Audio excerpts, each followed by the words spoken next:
Maayong buntag mga kapaglaom. Welcome to Health Bits.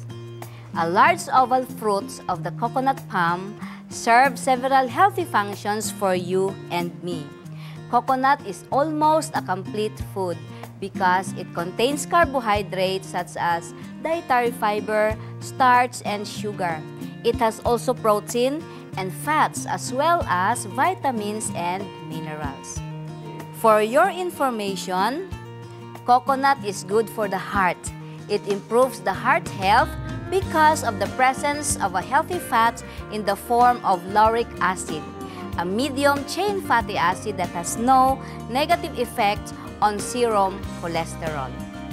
Lauric acid increases high-density lipoprotein or the good cholesterol level in the blood, which in effect prevents atherosclerosis or vessel blockage. In addition, coconut contains no trans fats and no cholesterol. It also contains antibacterial, antiviral, antifungal, and antiparasitic healing properties. Coconut helps promote health and longevity. Coconut is a healthy item that can be used safely as food. The coconut meat can be eaten raw. The clear water of coconut can be a refreshing beverage, and the mature meat can be used for cooking and other functions. This is Miss Laila reminding you, truly a merry heart doeth good like a medicine. Be healthy is a wise choice.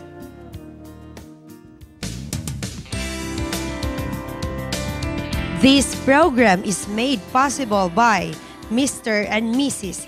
Rex and Jessica Gonzaga.